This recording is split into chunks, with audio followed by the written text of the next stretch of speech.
Right friends, welcome back to Banking Awareness. This is 24th module. In 23rd module, we discussed in detail about various types of money market instruments, and please don't forget for various types of money market instruments and for most of the money market instruments, Reserve Bank of India is the regulator, and in this lecture we are going to discuss about long-term financial needs.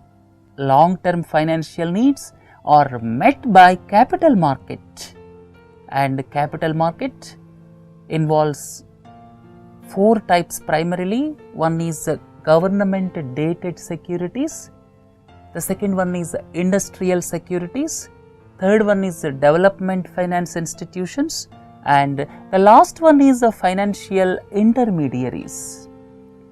The capital market facilitators, what I have discussed now, are capital market facilitators. Some arrange direct finance, some are involved in indirect finance, or you can say refinance. Third one is some of them act as intermediaries. Like that, there are several categories, and we are going to discuss one by one in this module as well as 25th module of Banking Awareness. Right? So, broadly if you categorize, first one is government dated securities. This is a long-term market of government securities, or you can say bonds issued by the governments. They are having highest safety as far as long-term finance is concerned. It is totally risk-free. So, this is government dated securities. Second one is industrial securities. Industrial securities are in the form of shares as well as debentures. These shares and debentures are issued by companies to raise money for long term. By shares, you will become part owner of the company. By purchase of debentures, you are treated as giving a loan to the company. So, like that, this industrial securities market evolved with shares as well as debentures. Third one is development finance institutions. These development finance institutions are basically with a view to give development finance, or you can say project finance, or for some particular segments, like what SIDBI is doing, like what NABARD is doing, like what National Housing Bank is doing. These are giving free finance to certain sectors. Like that, the facilitators for long-term finance or project finance are known as development finance institutions. This is also one category of capital market. Last one is financial intermediaries. The financial intermediaries involves investment banks, mutual funds, leasing companies, venture capital firms. These are all intermediaries, and we are going to discuss them also in the 25th module. And let us talk about this dated securities, industrial securities market, as well as some development finance institutions in this lecture. First, let us look at government securities, popularly known as G-Secs. And there is a slight difference. If I say G-Secs, G-Secs means government securities. These are issued by central government, and RBI will act as mediator. These are issued by Reserve Bank of India on behalf of central government. Really, this money goes to central government, but RBI will act as only mediator, and there are three types. And the first category is for long-term finance. If someone says dated securities, that is for long-term finance up to a maximum period of 40 years. So, if the central government issues securities for a period of 1 year to 40 years, that is known as a dated security. That comes under capital market, strictly speaking, because it is for long duration. But treasury bills as well as cash management bills, we have already deliberated these things in 23rd lecture, and these two are also part of government securities under money market. If someone says dated securities, that is capital market instrument issued by Reserve Bank of India on behalf of central government. And if someone says treasury bills or cash management bills, they are also issued by Reserve Bank of India on behalf of central government. But these two are money market instruments, and all these put together are called government securities. If someone says government securities, it includes government dated securities, treasury bills and cash management bills also. If someone says dated securities, they are long-term securities. But loosely, this entire framework of treasury bills, cash management bills and dated securities broadly classified as government securities, which has got the highest security on the land. In India, the instrument which has got the highest security is government security. Right? So, we deliberated about money market instruments. Let us concentrate on this government dated securities.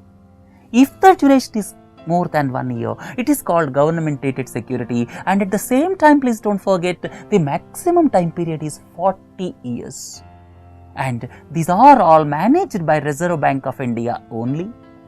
Auction is held electronically on PDO NDS platform. PDO is Public Debt Office, NDS means Negotiated Dealing System.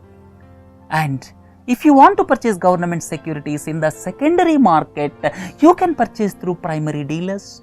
And the minimum subscription for T-bill is rupees 25,000, and for dated security it is rupees 10,000. And banks are the major subscribers to these government securities because of the reason they are bound to keep certain percentage under statutory liquidity ratio, right? So that's why banks are the main subscribers to these GSECs, and state governments can also borrow money, and if state governments are borrowing, they have got a separate name, that is state development loans. And the maximum time period when state government is issuing security is 10 years. These two things please don't forget when it comes to state governments. So this is about the government securities market. If someone says government securities, it includes treasury bills, cash management bills and dated securities. And if someone says dated securities, that specifically indicates long-term securities. And all put together is known as government securities, and government securities are the highest rated securities. You can say risk-free securities and gilt-edged securities. These are all one and the same. So, if you want to invest in government securities, you will be investing with totally risk-free. Right, friends? So, having learned this, let us go to the important form of this capital market, that is industrial securities market. What is industrial securities market? Various companies, they may be private sector, public sector, whatever it is, various companies borrow money from public, and for their expansions, various companies will issue shares. People will subscribe to the shares to become part owners. So, in the form of shares or debentures, this industrial securities market evolved over a period of time. The basic purpose of industrial securities market is to raise long-term finance. Whether it is through borrowing from public or it is through shares from public, it doesn't matter, but pooling up money for long term is the need of our industrial securities market. Functions on these two lines. One is by issue of shares, or second is by issue of debentures.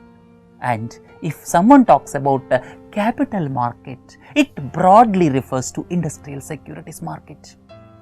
Because I have already told you in the last class, government securities market has got a separate name, and Reserve Bank of India controls government securities market, and this capital market, which is broadly industrial securities market, is managed by Securities and Exchange Board of India, or you can say for all types of shares, debentures, the regulator is Securities and Exchange Board of India, right? And if you look at the shares, there are two types of market. That means The securities market you can classify broadly into two categories. One is the primary market, the second one is secondary market. Primary market is directly you are subscribing to the shares when the company is releasing shares or when the company is releasing debentures. Directly if you purchase, that is primary market. And if I purchased shares and if I am selling to my friend, that is secondary market. And stock exchanges like Bombay Stock Exchange and National Stock Exchange will act as intermediaries, and if I am selling shares to my friend, that falls under secondary market. And the primary market is if I am directly purchasing shares from Reliance Industries or NTPC, that is the primary market. So, this security market is basically two types, primary market and secondary market. Primary market is basically purchasing shares directly from the company, and secondary market is exchange of shares or debentures among the parties. Right friends, having learned this stock exchanges, let us have some thought on stock exchanges. What is the purpose of stock exchange? Stock exchange will act as a medium, or you can say stock exchange will act as intermediary for sale and purchase of shares among the parties. There are two prominent stock exchanges in the country, Bombay Stock Exchange and National Stock Exchange. And this Bombay Stock Exchange original name was the Native Share and Stock Brokers Association. This was established in the year 1875. It is the first stock exchange in Asia, and all of you are well aware about Sensex. Sensex is nothing but a sensitive index. It is the 30 stock index of Bombay Stock Exchange, and it is treated as a benchmark, and people talk about the Sensex increased to 27,000, 26,000, 28,000, something like that. That is the index of top 30 shares, and here the base year is 1978-79, and the stock index on 1st April 1979 was 100, and at present it is around 27,000, 28,000.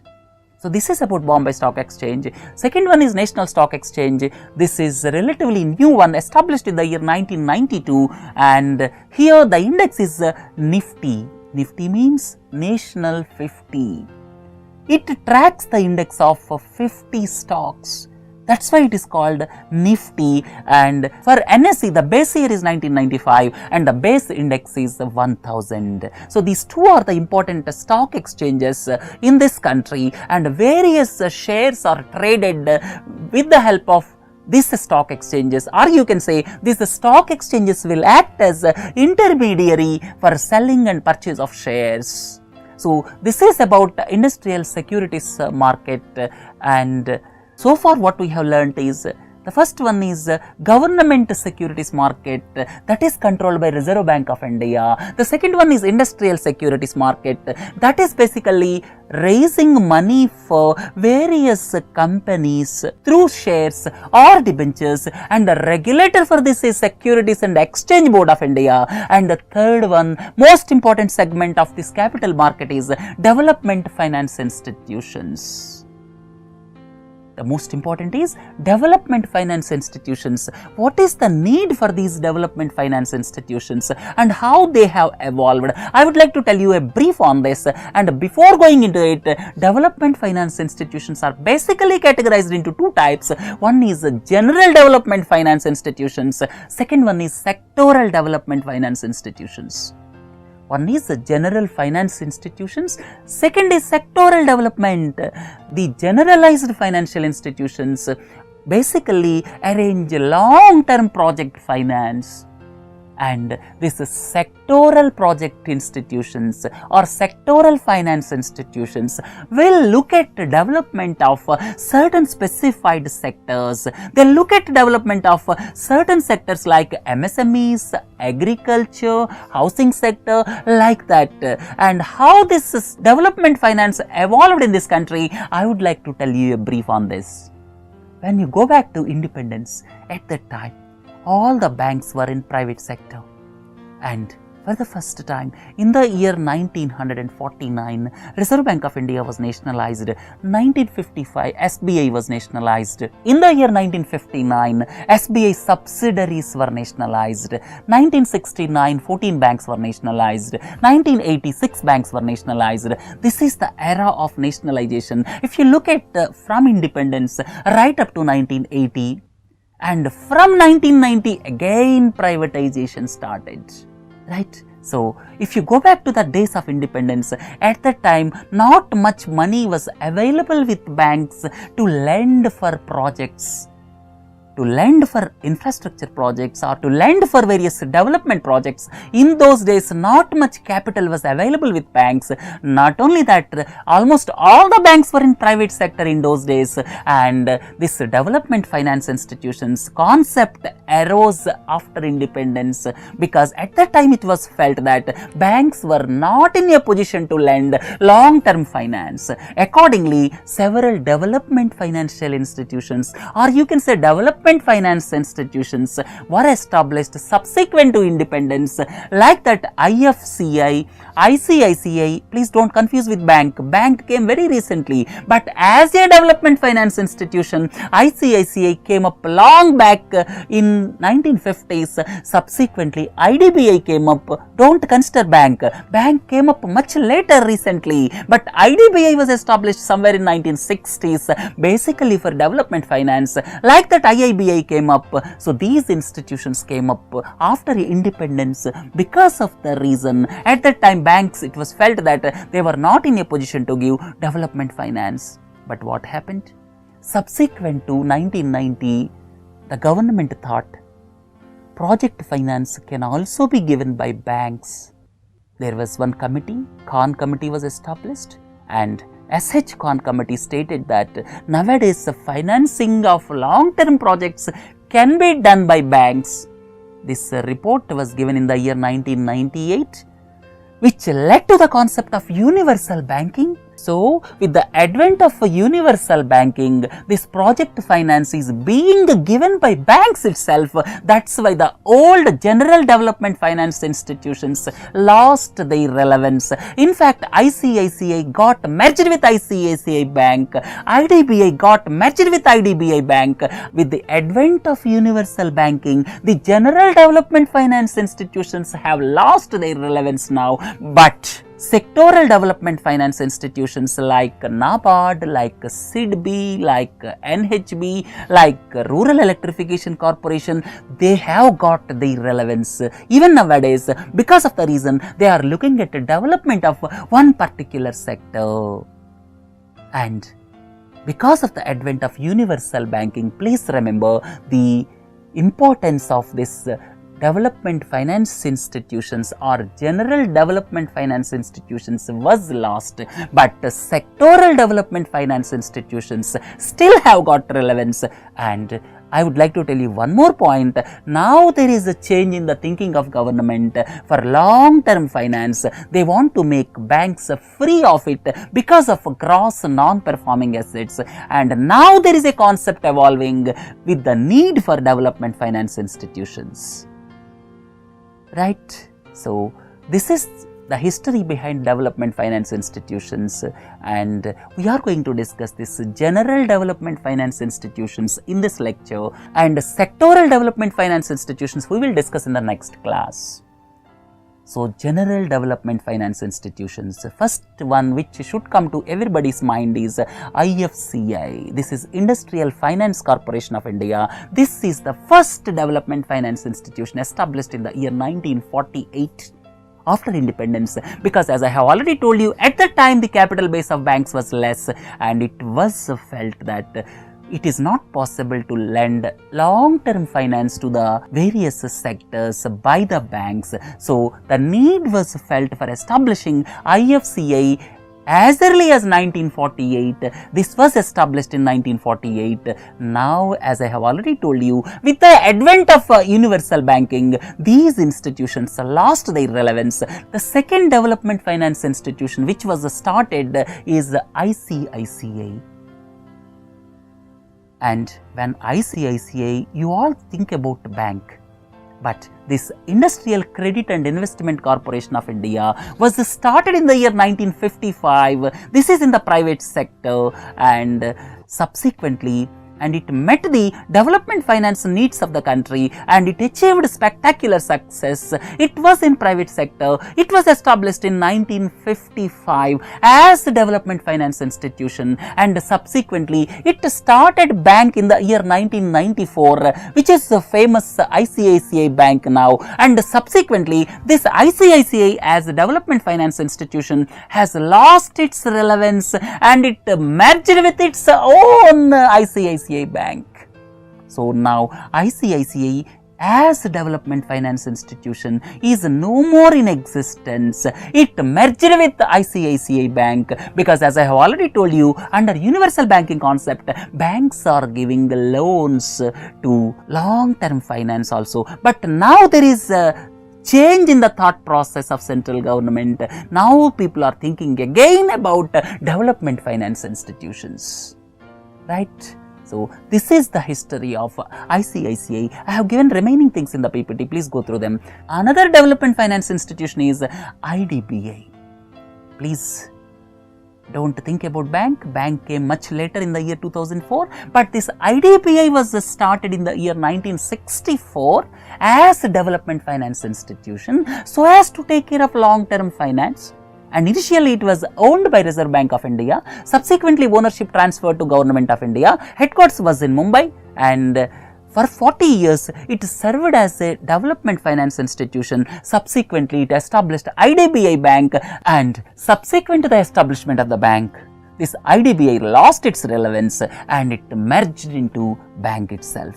Look at the last one. This is Industrial Investment Bank of India Limited, Kolkata based institution. Basically this was started to rehabilitate sick companies by giving long term finance with headquarters at Kolkata. But as I have already told you, with the emergence of this universal banking concept, this also lost its relevance. So we discussed about this development finance institutions. As a last word, I would like to tell you, these development finance institutions which were started subsequent to independence at present lost their relevance as universal banking concept evolved after 1990s. But now there is a change in the thought process of the government.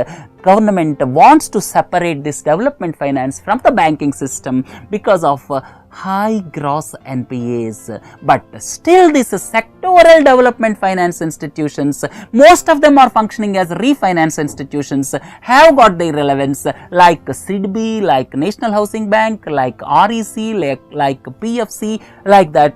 And we are going to discuss these things next week, or you can say in the 25th module. Right friends, please do join for 25th module. We are going to discuss about sectoral development finance institutions as well as financial intermediaries in the 25th module. Right friends, have a nice day. Thank you.